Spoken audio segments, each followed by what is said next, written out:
A Jewish man was killed hanging on a cross, hanging on a pole. And because of his death, they believe their sins are forgiven. But what does the Torah say?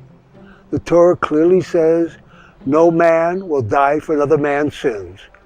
The fathers will not die for the sins of the sons, and the sons will not die for the sins of the fathers. Every man will die for his own sins. According to the rabbi, quoting a verse from Deuteronomy 24, one person cannot atone for the sins of another person. But this is a classic straw man argument. What do I mean? First of all, we agree one sinful person cannot atone for the sins of another sinful person.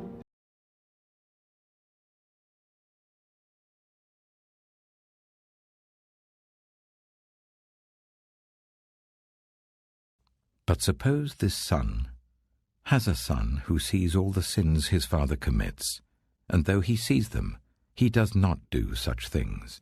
He will not die for his father's sin. He will surely live. But his father will die for his own sin, because he practiced extortion, robbed his brother, and did what was wrong among his people. The one who sins is the one who will die. The child will not share the guilt of the parent, nor will the parent share the guilt of the child.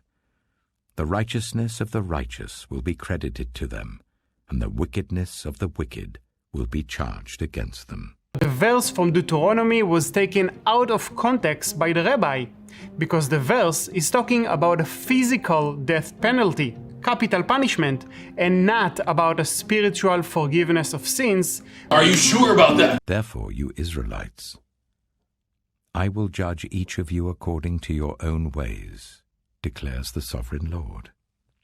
Repent. Turn away from all your offenses. Then sin will not be your downfall. Rid yourselves of all the offenses you have committed, and get a new heart and a new spirit. Why will you die, people of Israel? For I take no pleasure in the death of anyone, declares the sovereign Lord. Repent and live.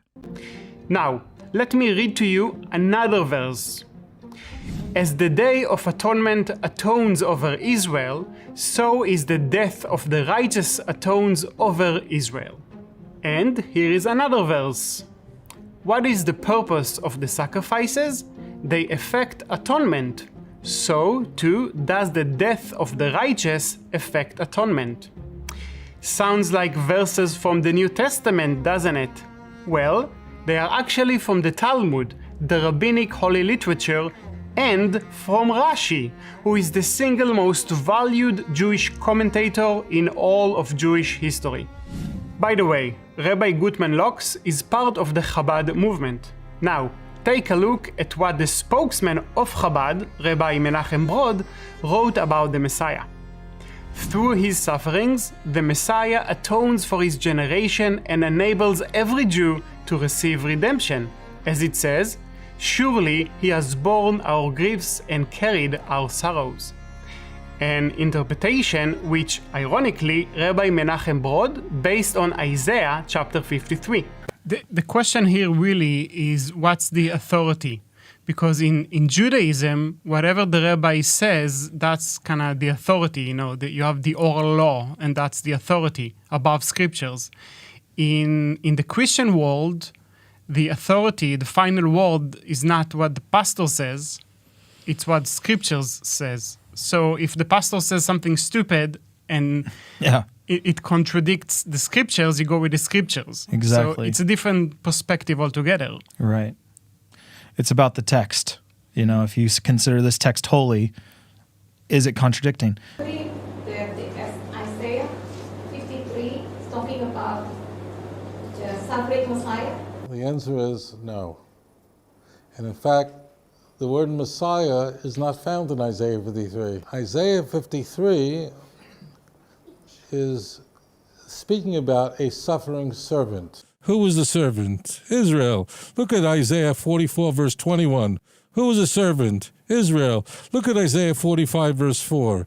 Israel. You can use any Bible you want to. Isaiah 48, verse 20. All the chapters that introduce these passages in Isaiah 53 have informed us that Isaiah 53, which is the fourth of these four servant songs, is speaking about the nation of Israel. Only reason you believe that Jesus Christ was perfect is because some imperfect people told you so, namely the authors of the New Testament.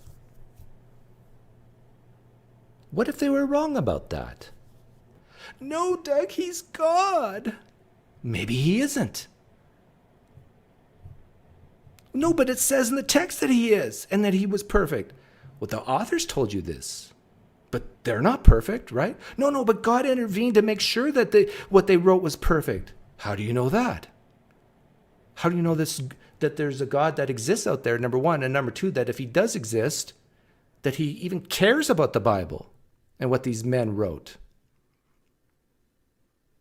He seems like he didn't stop Islam from forming. It seems like this God didn't stop Mormonism from forming. It seems like this God didn't stop Hinduism from forming. Maybe this God does exist, but he didn't stop Christianity from forming.